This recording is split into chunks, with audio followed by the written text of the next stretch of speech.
those senior engineers and electricians are retiring and they're not going to be here. So what is the aggressive attitude that we need to take in order to encourage and make skilled trade labor a first career choice? I never thought that I would be in the electrical industry, and I could not be more thrilled with the paths that I've been given and the opportunities that have been given to me. There's also talk about the gold rush in the electrical distribution industry with data centers booming. Booming is an understatement. We've seen such rapid growth. Manufacturers are still behind, still playing catch up, taking a look at the younger generations and what is attractive to them. We have that boom of social media and influencers in this era. There's also new free apps for skilled laborers. Essentially be an influencer and provide them the product, and they get to give real-time experience and feedback on those products. And that's not something an older generation is going to be quite interested in.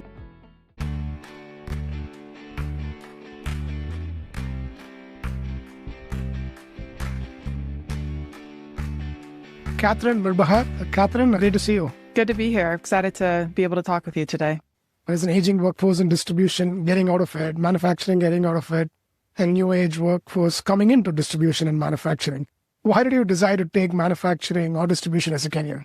I'd say workforce leadership is this industry's moral obligation. As you had just mentioned, that we've got a workforce that is aging out. And so we have to experience that looming experience of those senior engineers and those electricians are retiring and they're not going to be here. So what is the aggressive attitude that we need to take in order to encourage and make skilled trade labor a first career choice for people in this industry? So coming out of school and graduating, I was really interested in a hands-on type of opportunity, whatever I could do and utilize my skill set for. I'm a people person. I want to be out in front of the customers. I want to be able to be creative in the sales tactics that I do in order to support my market. And I never thought that I would be in the electrical industry. I never thought that I would be working for a manufacturer, because I didn't grow up thinking this is something that I want to do, or is an attractive industry that is something that would be suitable for me. And when I was presented with the opportunity, I was told to just take a step back and take a look at this. Don't worry about the products that you're going to be selling or the people that you're going to be talking to, but you get to come in and you get an account list and you get to go to market however you choose to do so. And we are going to be in the back end supporting your processes and doing so, making sure that you are trained and capable of doing that. And I was like, okay, I have never heard of a breaker. I've never heard of a load center, but I will give this a go. And I got to go through a rigorous training process and was sent out into the market with this experience and the knowledge that I thought I needed. And I had a good back-end support. And I could not be more thrilled with the paths that I've been given and the opportunities that have been given to me and presented to me in this industry, and being able to encourage the younger generation through trainings or hands-on programs that we get to support and provide is something that keeps me interested in doing what I'm doing. It's fun to be able to work with the new younger generation as they're coming in. Where did you go to school and what did you major in? I went to Missouri State, at Springfield, Missouri, and went through the business program, got my degree in administrative management with a supply chain logistics. But I was the group that graduated during COVID, and everything was up in the air. There was no jobs, internships, anything was all canceled during 2020. And that is ultimately why I had to take a shift in the direction I was looking at when I was looking for careers. And as we know, the electrical industry stayed booming during COVID, and a lot of job opportunities and internships presented itself during that time. And that's ultimately how I got into it. There's also talk about the gold rush in the electrical distribution industry or electrical industry as a whole with data centers booming. Yes.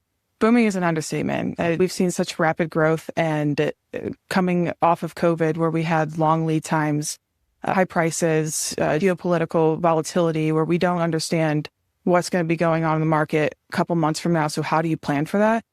But it has continued on and into 2026 because manufacturers are still behind, still playing catch up. We see the customers and the distributors and those that are able to forecast is how you get ahead because we are still behind and playing catch up.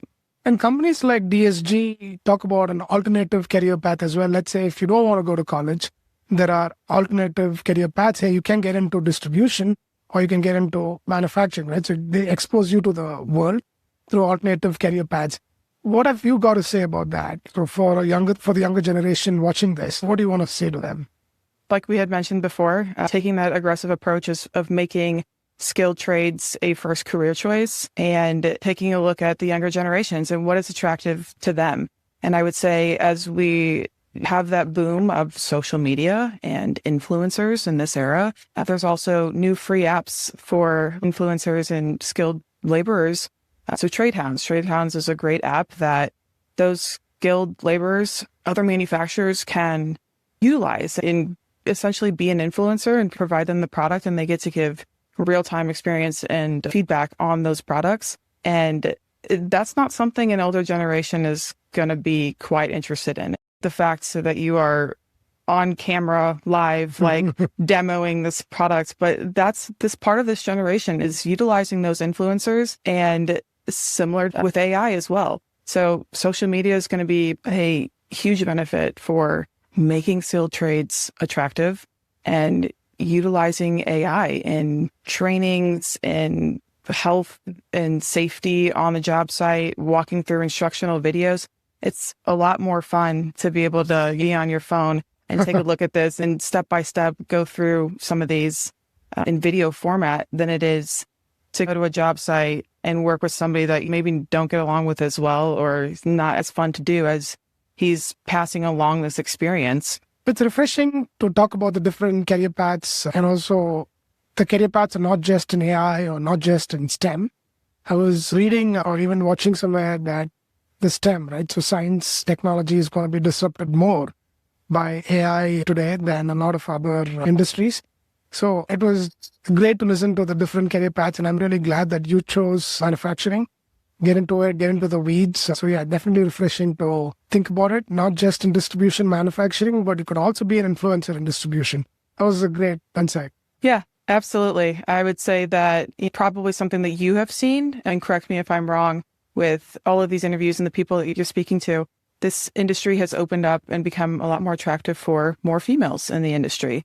And so seeing them in these kind of manufacturing roles and taking on higher level positions is not something that we may have seen in the past. Totally. Women in distribution, there are a lot of forums for women in distribution. I strongly believe that winning teams have women in them. We also had Tammy Miller on the podcast, former Lieutenant Governor of North Dakota.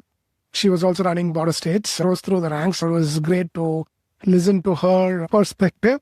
So I'm really glad that you have also got into manufacturing and distribution. Yeah, plenty of the women before us have helped break down those barriers and welcome more women coming into this industry. And it's been a fun thing to do. And do you get a lot of support from the leaders here when you interact with them? Yeah, absolutely. I think that this industry has now catered more. So we've got women-focused groups, mentorship programs. We've got NAD-sponsored events for women in industry. And just seeing all of these people come together, I've made some of my lifelong best friends in this industry. Kathryn, great chatting with you. Thank you for joining me today.